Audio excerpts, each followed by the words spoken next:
Teología básica por el Dr. Charles C. Riley. Sección 3. La Biblia inspirada por Dios. Capítulo 10. La doctrina bíblica de la inspiración. Mientras que muchos puntos de vista teológicos estarían dispuestos a decir que la Biblia es inspirada, haya poca uniformidad en cuanto a lo que se quiere expresar por inspiración. Algunos la aplican a los escritores, otros a los escritos, aún otros a los lectores. Algunos la relacionan con el mensaje general de la Biblia, otros con los pensamientos, aún otros con las palabras. Algunos incluyen la inerrancia, muchos no. Estas diferencias reclaman precisión al declarar esta doctrina bíblica.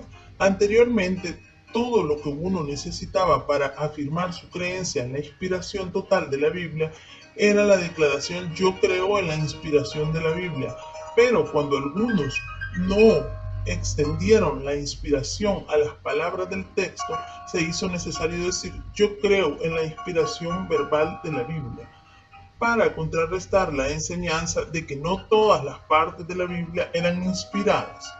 Uno tenía que decir "yo creo en la inspiración verbal y plenaria de la Biblia".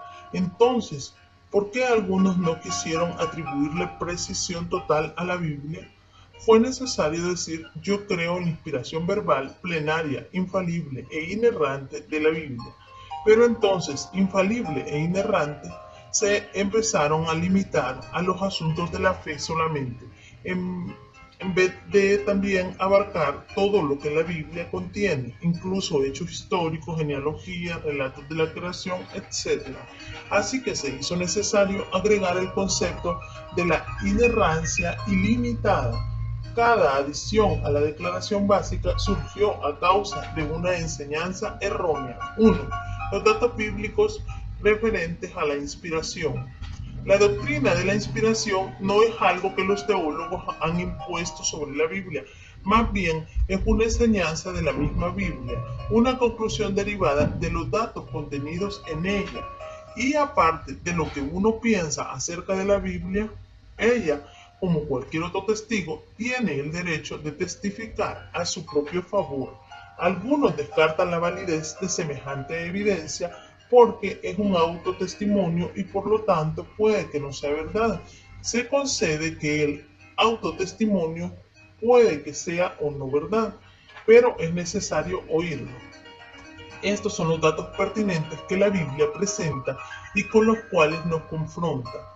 A. Segunda de Timoteo 3:16. En este versículo el apóstol Pablo declara que toda la escritura es inspirada por Dios y que es provechosa para varias cosas. Note tres afirmaciones importantes en esta declaración. 1. Toda la escritura, la Biblia entera, es inspirada y provechosa. Este es el alcance de la revelación. El Nuevo Testamento usa la palabra escritura 51 veces y siempre con referencia a alguna parte de la Biblia. Puede tratarse de todo el Antiguo Testamento, Lucas 24:45, Juan 10:35, de un pasaje particular del Antiguo Testamento, Lucas 4:21, de un pasaje determinado del Nuevo Testamento, 1 de Timoteo 5:18, o de una porción más amplia del Nuevo Testamento, 2 de Pedro 3:16, que se refiere a los escritos de Pablo. Estas dos últimas referencias, 1 de Timoteo 5:18 y 2 de Pedro 3:16, tienen mucha importancia. En 1 de Timoteo 5:18, Pablo combina una referencia del Antiguo Testamento y una del Nuevo, y designa a ambas como escrituras. La cita del Antiguo Testamento viene de Deuteronomio 25:4 y la del Nuevo de Lucas 17, mientras que ese pensamiento se halla en Levítico 19:13 y Deuteronomio 24:15. Lucas claramente no está citando ninguno de estos dos versículos. Por cierto, el énfasis en Levítico 19 y Deuteronomio 24 está en no retener los salarios más allá del tiempo en que deben pagarse. El hecho de unir una cita de Lucas a una del Antiguo Testamento canónico es muy significativo. Recuerde también que es probable que solo 5 o 6 años hubieran transcurrido del tiempo en que se escribió Lucas a cuando se escribió Primera de Timoteo. En 2 de Pedro 3:16, Pedro identifica los escritos de Pablo con las escrituras, lo que demuestra su temprana aceptación y reconocida autoridad. Aunque es cierto que no todo el Nuevo Testamento estaba escrito cuando Pablo escribió 2 de Timoteo 3:16, faltaban 2 de Pedro, Hebreo, Judas y todos los escritos de Juan. De todos modos, debido a que todos esos libros fueron finalmente reconocidos como pertenecientes al canon de las Escrituras, podemos concluir que 2 de Timoteo 3:16 incluye a los 66 libros como los conocemos hoy. No se excluye a libro alguno ni parte alguna de la Biblia. Toda la Escritura es inspirada por Dios. La mayoría no niega que 2 de Timoteo 3:16 incluye a todos los libros canónicos.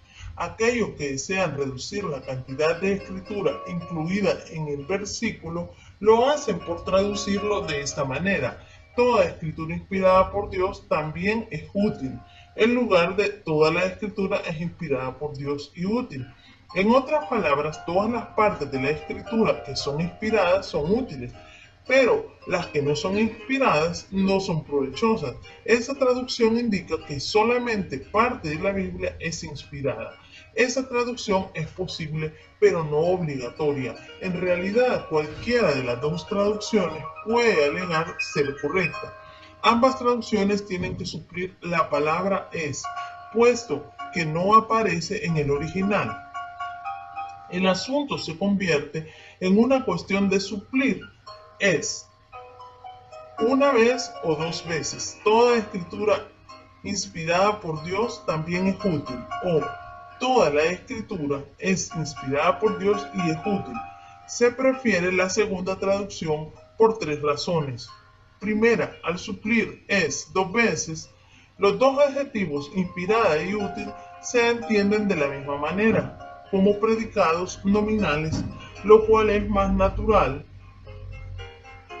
Segunda, la palabra conjuntiva, aunque se pueda traducir también, significa y con mucha más frecuencia.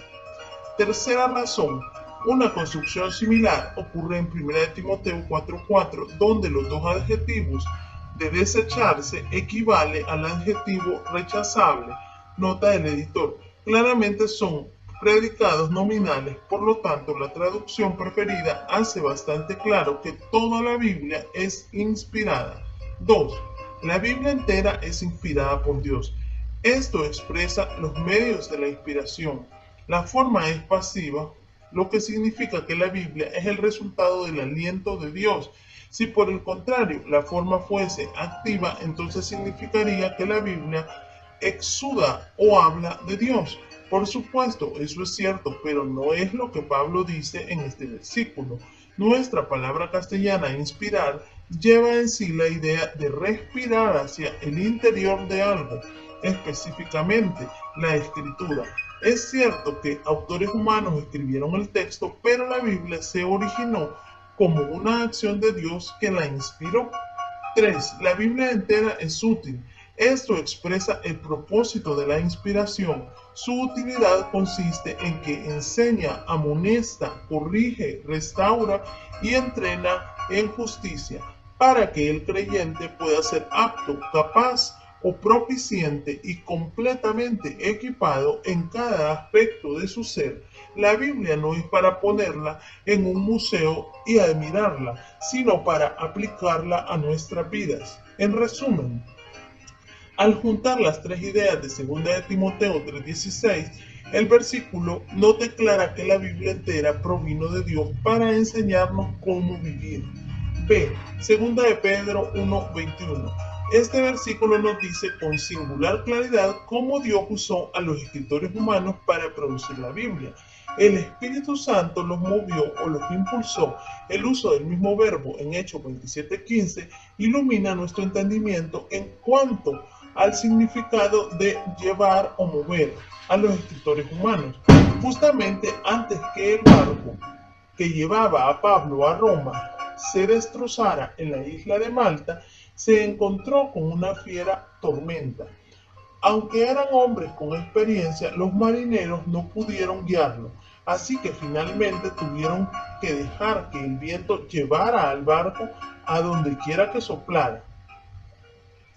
En la misma manera que ese barco fue manejado, dirigido o llevado por el viento, Dios dirigió y movió a los escritores humanos que él usó para producir los libros de la Biblia. Aunque el viento fue la fuerza que movió el barco hacia adelante, los marineros no estaban dormidos e inactivos. De igual manera, el Espíritu Santo fue la fuerza guiadora que dirigió a los escritores, quienes aún así llevaron a cabo un papel activo al escribir las escrituras. Pero este versículo también aporta otro dato importante. Declara que la voluntad de los autores humanos no dirigió la operación de escribir la Biblia. El mismo verbo mover o llevar aparece también en griego en la última parte del versículo. Así que la profecía no fue traída por la voluntad del hombre. El Espíritu lo hizo, no la voluntad del hombre. Esta declaración arroja valiosa luz sobre la cuestión de la inerrancia de la Biblia. La voluntad del hombre, incluso su voluntad de cometer errores, no trajeron las escrituras, más bien el Espíritu Santo, que no puede errar, trajo las escrituras. Es cierto que los escritores estaban activos al escribir, pero lo que escribieron fue dirigido no por sus propias voluntades con la posibilidad de error, sino por el Espíritu Santo, que es veraz e infalible. B. Garfield, comentando sobre 2 de Pedro 1:21, enfatizó bien este punto. En esta declaración singularmente precisa y llena de sentido, hay varias cosas que demandan que se les observe cuidadosamente. Está primero que todo la negación enfática de que la profecía, es decir, en la hipótesis sobre la cual estamos trabajando, la escritura, deba su origen a la iniciativa humana, porque nunca la profecía fue traída, vino, es la palabra que usa la versión inglesa, por la voluntad del hombre. Entonces, hay la afirmación igualmente enfática de que su origen está en Dios. Es cierto que fue declarada por hombres, pero los hombres que la declararon lo hicieron como instrumentos de Dios. Y una cláusula notable se inserta aquí y está puesta delante en la oración para que el énfasis caiga sobre ella, la cual nos dice cómo hombres al hablar hablasen no de sí mismos, sino Dios a través de ellos, fue como llevados. El mismo término que arriba fue traducido, fue traída, y posiblemente pudiera interpretarse traídos aquí por el Espíritu Santo, que ellos hablaron. Al hablar así, bajo la influencia del Espíritu Santo, las cosas que ellos hablaron no provinieron de sí mismos, sino de Dios. The Inspiration and Authority of the Bible. Filadelfia Presbiteriana y Reformada, 1948, página 136. En resumen, 2 de Pedro 1:21 declara que Dios usó a los hombres y nos dio una Biblia completamente veraz. C. 1 Corintios 2:13. Aquí Pablo afirma que la revelación de Dios llegó a nosotros en palabras. Esto contrarresta la contención de algunos de que la inspiración solamente tiene que ver con los pensamientos que Dios quería que supiéramos y no con las palabras con las cuales se expresaron esos pensamientos. Sostener ese punto de vista releva a uno de tener que creer en la inerrancia del texto, porque uno supuestamente pudiera tener pensamientos acertados, los de Dios, transmitidos en palabras erróneas, las del hombre, pero Pablo insistió en que el mensaje de Dios vino en las palabras del texto. El hecho de que Pablo dice que él habló con palabras no significa que no se esté refiriendo a sus escritos. Note que Pedro dijo que Pablo habló en sus epístolas, 2 de Pedro 3:16, así que hablamos con palabras, ciertamente puede referirse a las cartas de Pablo. En resumen, este versículo enseña que las palabras mismas de la Biblia son inspiradas. D. Una colección de datos. Estos datos demuestran algo de la variedad del material que Dios movió a los autores humanos a incluir en la Biblia. 1. Material que vino directamente de Dios. Las 2 piedras en que fueron escritos los 10 mandamientos vinieron directamente de Dios, Deuteronomio 9:10. 2. Material recopilado. Aunque algunas partes de la Biblia se escribieron directamente, como algunas de las cartas de Pablo, otras fueron el resultado de previa investigación para recopilar datos. El Evangelio de Lucas es un ejemplo de esto. Lucas 1:1-4. Lucas no fue un testigo presencial de los eventos de la vida de Cristo, así que o Dios le tuvo que haber dado a él revelación directa de esos eventos para que escribiera su evangelio, o él tuvo que haber descubierto por medio de investigación. En su prólogo, Lucas nos dice que A. Él consultó a testigos presenciales de la vida y ministerio de Cristo, usó narraciones escritas disponibles de parte de su ministerio. C. Investigó cuidadosamente y escudriñó todas sus fuentes.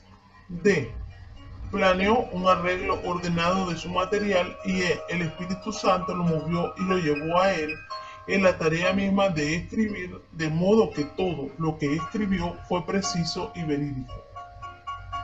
3. Material profético. Aproximadamente un cuarto de la Biblia fue profecía al momento de escribirse, aunque por supuesto algo de todo ese material se ha cumplido. La profecía verdadera puede venir solamente del Dios verdadero, que todo lo sabe. Ningún escritor humano podría concebir profecía que fuera 100% verdadera. 4. Material histórico. Gran parte de la Biblia narra la historia y lo hace en forma precisa.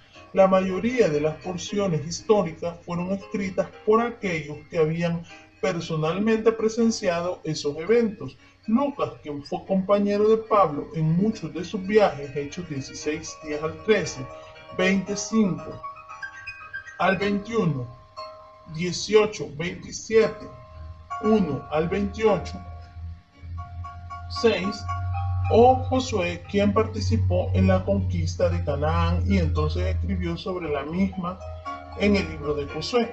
Algo como la historia de la creación, por supuesto, tuvo que ser revelado por Dios a Moisés, puesto que ningún ser humano fue testigo presencial y Moisés escribió de esto mucho después de ocurrir. 5. Otro material. La Biblia sí archiva cosas que no son verdad, como las mentiras de Satanás, Génesis 3:4-5, pero da cuenta de ellas con exactitud. La Biblia también contiene citas de los escritores de personas no salvas, Tito 1:12. También tiene algunos pasajes que son fuerte e intensamente personales y emocionales, Romanos 9:1-3, pero esta variedad de material se ha relatado con exactitud.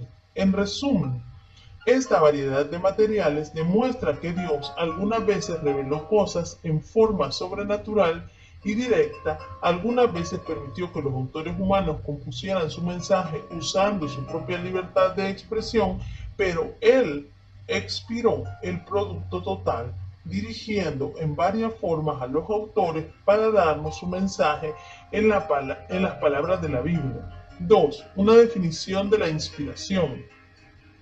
Por supuesto, una definición adecuada debe formularse tomando como base los datos que las escrituras proveen sobre el particular. Según se expuso arriba, el esqueleto de una definición es esta. Dios dirigió a los hombres para que ellos escribieran su mensaje en la Biblia.